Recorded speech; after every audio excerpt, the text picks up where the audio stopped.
When the Harris family purchased the sprawling horse farm in Poolesville, Maryland, they had no idea they were inheriting more than just land. The property, once owned by the late actor Tony Lo Bianco, had been his sanctuary until his passing in June 2024. A towering figure in Hollywood's golden era of crime thrillers, Lo Bianco was known for his deep, commanding voice and an undeniable presence that lingered long after he left a room.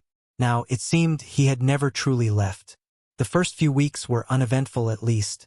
That's how Paul and Anna Harris convinced themselves it had been. They dismissed the oddities at first. The subtle scent of cigar smoke wafting through the study, the distant hum of what sounded like an old phonograph playing classical music, the way their dog, Murphy, would sometimes growl at nothing in the dimly lit hallway. But then came the voices. One night, as Anna prepared for bed, she heard it, a hushed murmur from downstairs. At first, she thought it was Paul watching television. But as she descended the staircase, the sound grew clearer, rhythmic, deliberate. A man reciting lines. "You think you can walk away from this?" She froze. The voice was deep, familiar in a way she couldn't place. She reached the bottom of the stairs, heart pounding, only to find the living room empty. The television was off. The air was thick with the lingering scent of tobacco.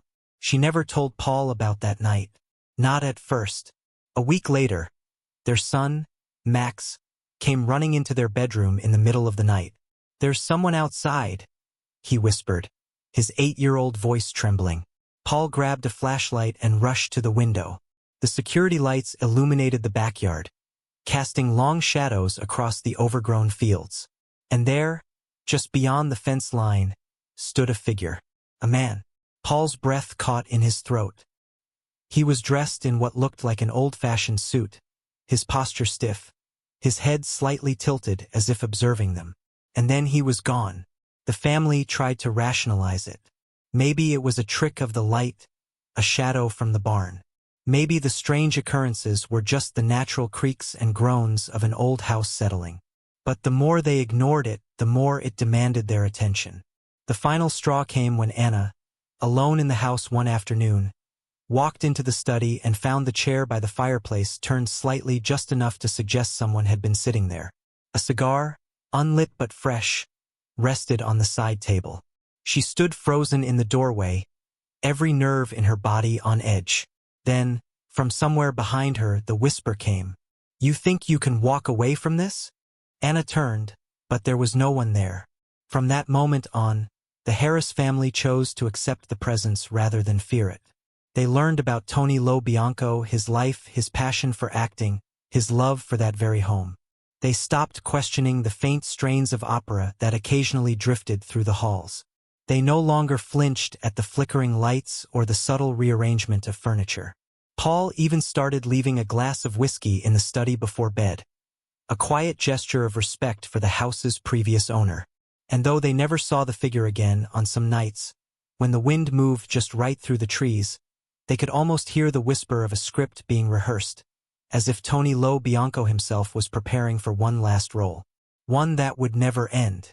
The whiskey sat untouched on the old mahogany desk, its amber hue catching the flickering light from the fireplace. Paul had placed it there out of habit now, a quiet offering to whatever or whoever still lingered within the house. The study had become a room of unspoken understanding, where the scent of aged tobacco sometimes thickened the air, where the chair by the fire never seemed to stay quite where they left it.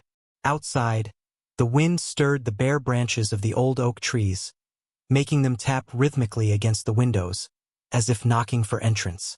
The land stretched beyond them, dark and still beneath the moon's watchful eye, a rolling sea of grass and distant barns where the wind whistled through cracked wooden planks. It was beautiful in a way that never truly felt empty. Even on the stillest nights, it was as though the house breathed. Anna found herself drawn to the study more often now. She never turned on the overhead light, preferring instead the glow of the fireplace, its warm pulse illuminating the dark wood paneling, the bookshelves lined with forgotten volumes, their spines cracked with age. She ran her fingers along their covers sometimes, wondering which ones he had read, which ones had occupied his mind in those long, quiet hours between rehearsals, between performances. She still heard him. It was never direct, never a voice calling out to her in the dead of night, but rather a presence, a murmur at the edges of sound, just beneath the crackle of the fire, just behind the distant wail of the wind. Sometimes she would turn, convinced she had caught the faintest echo of a line spoken into the silence, but there was never anyone there. And yet, she was certain she was not alone. One evening, while Paul was outside tending to the horses, she sat curled up in the leather armchair, a book resting idly in her lap. She wasn't reading, not really. Her eyes moved across the words, but her mind wandered elsewhere, to the way the air in the room had shifted, the way the shadows seemed to deepen in the corners, stretching longer than they should. Then came the scent, strong this time, unmistakable, the rich, heady aroma of a freshly lit cigar, curling through the room like an invisible ribbon. It was so thick she could almost see it, almost feel the way it clung to the air, wrapping around her shoulders like an unseen cloak. She closed her eyes and exhaled slowly. "Tony?" she whispered, the name foreign on her tongue. The fire crackled in response. The air remained still, heavy with the scent of smoke. And then, ever so faintly, from somewhere just behind her, she heard it. A breath, a slow, measured inhale, the unmistakable sound of someone drawing smoke into their lungs. She turned sharply, her pulse hammering against her ribs, but the room was unchanged, empty save for the furniture and the dying firelight. The armchair by the hearth sat slightly turned, as it always did, angled toward the warmth, toward the quiet flickering of the flames. Anna rose, the floorboards creaking beneath her as she approached the chair, her fingers hovering just above the worn leather as though expecting to feel warmth, some lingering trace of the presence that had just been there. The silence stretched. The air remained thick with smoke, but the breath had been real. It had been close. She turned back toward the desk, toward the untouched whiskey glass. It was empty. The realization hit her in a slow, creeping wave, her breath catching in her throat. The glass, which had been full when Paul placed it there earlier that evening, was now nothing but a shallow pool of amber at the bottom, a ghostly afterimage of what had once been. Her fingers trembled as she reached for it, brushing the rim with hesitant curiosity. The glass was cold. Not just cool, but cold, as though it had been sitting in the deep chill of winter air. A gust of wind rattled the windows, and somewhere outside, Murphy let out a low, uneasy growl. Anna's stomach twisted. She was no longer simply sensing something. She was being watched. She turned toward the doorway, heart pounding, the dim hallway beyond stretching into shadowed silence. Paul would be inside soon. The thought grounded her, but only just. She hesitated for a moment longer. Then, with slow, deliberate steps, she moved toward the hallway. The floor groaned beneath her weight, the old house shifting as though exhaling in its sleep.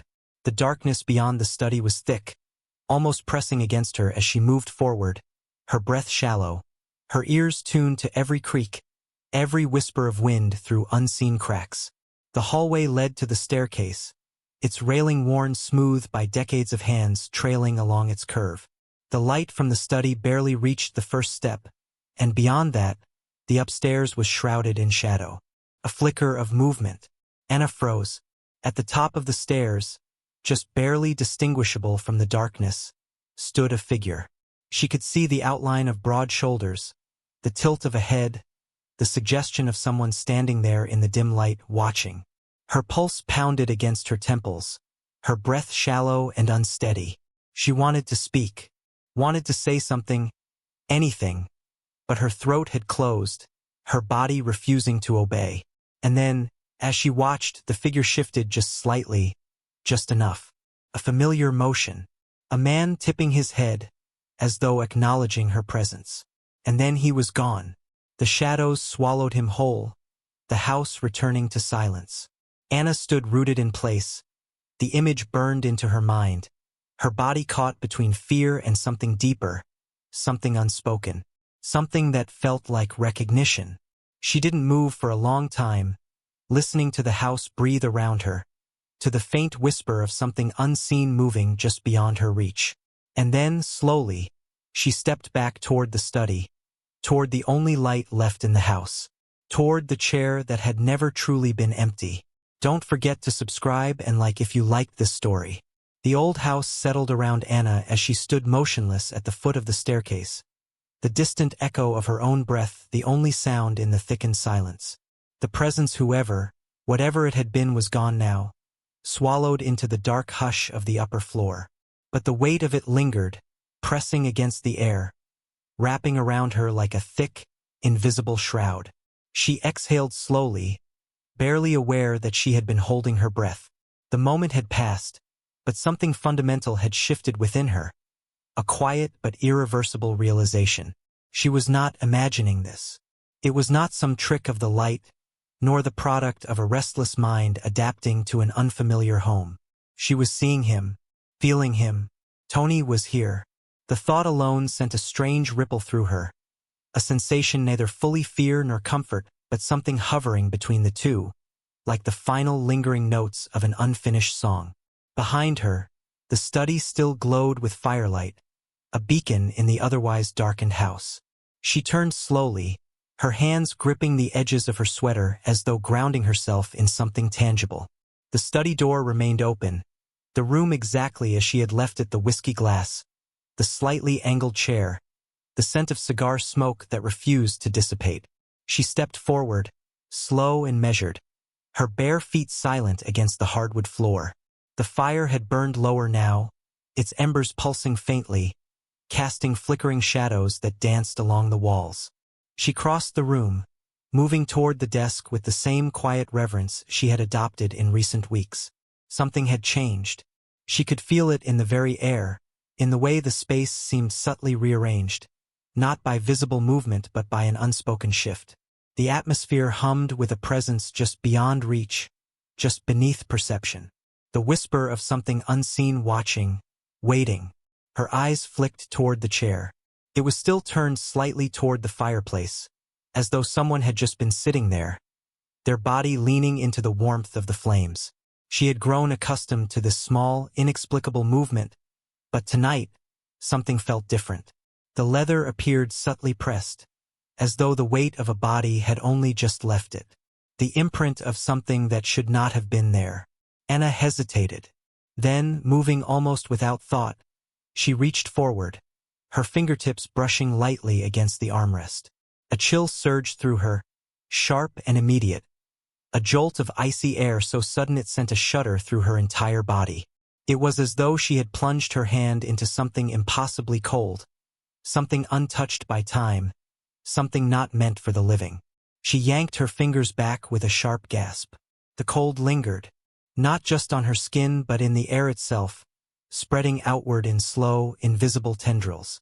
The fire had not dimmed, and yet the room felt several degrees colder, the warmth suffocated by an unseen force. And then, ever so softly, a sound, a deep inhale, not hers, a slow, measured breath drawn from the space just beside her, close enough that she could almost feel the displacement of air, as if someone had just leaned forward, just enough to be noticed. Her heart slammed against her ribs. She turned, her body rigid with instinctual terror, but there was nothing there. Nothing except the room exactly as it had been before, the chair, the desk, the bookshelves lined with silent, watching volumes. And yet, she was not alone. She could feel him now more than ever. The weight of his presence pressed into the space beside her, unseen but undeniable. The faintest impression of movement, the suggestion of a figure standing just beyond her sight, the air bending around something not meant to be seen. The sound of the breath had been real. The cold was real.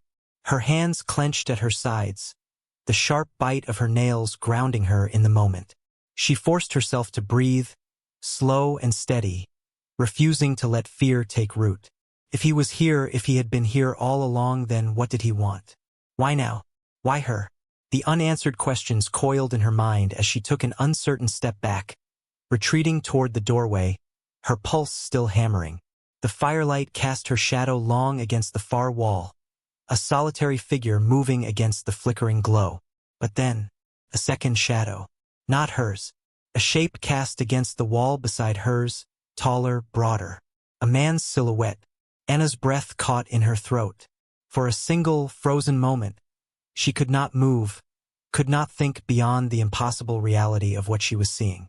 The shape remained still, solid, defined against the bookshelf just long enough for her to register its presence before it began to fade, dissolving back into the dimness, swallowed once more by the flickering dark. And then it was gone. The silence stretched, thick and expectant. The cold air wrapped around her like a whisper, and somewhere, just beyond the edge of her perception, she swore she heard the faintest trace of laughter. Low, knowing, familiar. The fire crackled, sending a brief flare of light across the room, but the second shadow did not return. Anna stood in the doorway, her hands still trembling, her pulse a steady drum against her ribs. She did not know how long she remained there, watching, waiting. But eventually, without thinking, she reached for the study door. And slowly, without a sound, she closed it. The door clicked shut, the sound unnaturally loud in the hush of the house. Anna stood there for a long moment, one hand still pressed against the wood, feeling the grain beneath her fingertips as if the texture could anchor her to something real. But reality had shifted. It had been shifting for weeks, slowly at first, subtly, a misplaced object here, a lingering scent there, then bolder, a breath, a whisper, a shadow cast where there was no man to cast it. And now this knowing. She no longer questioned if he was here. She knew he was, and somehow he knew her too. A shiver rippled through her, but it was not entirely from fear. Something deeper curled within her chest, a strange, unspoken connection, a pull she could not explain. Behind her, the house remained quiet, save for the faint crackle of the fire, its glow seeping out from beneath the closed study door like a dying heartbeat. The cold still clung to the air, though it was receding now, slipping back into whatever unseen space it had come from. Anna turned, her bare feet making no sound as she moved toward the staircase. The shadows seemed heavier tonight, thickening around the edges of the hallway, pressing in close. The feeling of being watched did not fade. If anything, it had settled in, wrapping itself around her like an old, familiar presence. Halfway up the stairs, she hesitated, glancing over her shoulder. The house held its breath. She swallowed hard and continued upward. That night she dreamed. Not the restless, fragmented kind of dreams that came from an overactive mind, but something else, something deeper, heavier. It was less like a dream and more like a memory that did not belong to her. She stood in the study, though it was different, warmer, filled with the soft glow of old Hollywood glamour. The air smelled of tobacco and leather, the faintest trace of whiskey lingering in the back of her throat. Somewhere, a record played, a slow, mournful jazz tune that drifted through the room like smoke. And then he was there. Not a shadow, not a whisper, but a man. He sat in the leather chair by the fire, one leg crossed over the other, a cigar resting between two fingers. He exhaled a slow stream of smoke, watching her with dark, knowing eyes. He was younger here, or maybe ageless, his face still sharp, still striking, the kind of presence that could silence a room with a single look. She knew him, not just from the old films, not just from the newspaper clippings or the stories that had come with the house. She knew him, as though she had always known him. "You finally see me," he said, his voice deep, smooth, carrying that effortless confidence that had once made him a star. Anna opened her mouth to speak, but no words came. He smiled, just a hint, something unreadable flickering behind his gaze. "Took you long enough." The dream shifted, the study blurred, melted, became something else, shadows and memories twisting around her, pulling her under. And then, she woke. Morning came in a wash of pale gray light, creeping in through the bedroom curtains. Anna lay still beneath the covers, her pulse steady but her mind racing, the remnants of the dream lingering at the edges of her thoughts like smoke that refused to clear. Had it been just a dream, or something more? She pushed herself upright, running a hand through her hair, her fingers catching on the tangles of a restless night. The house was quiet now. No whispers, no shifting shadows, just the faint hum of the world waking beyond the walls. She exhaled, long and slow, before swinging her legs over the edge of the bed. The floor was cool against her skin as she stood, stretching out the stiffness in her limbs. And then, she smelled it, faint but unmistakable. Cigar smoke. It curled through the air, subtle but deliberate, wrapping around her like a silent acknowledgement. Presence. Farewell. Or perhaps, just a reminder. Anna closed her eyes, a small, unreadable smile tugging at the corner of her lips. Tony Lo Bianco had never truly left this house. And now neither had she. Don't forget to subscribe and like if you liked this story.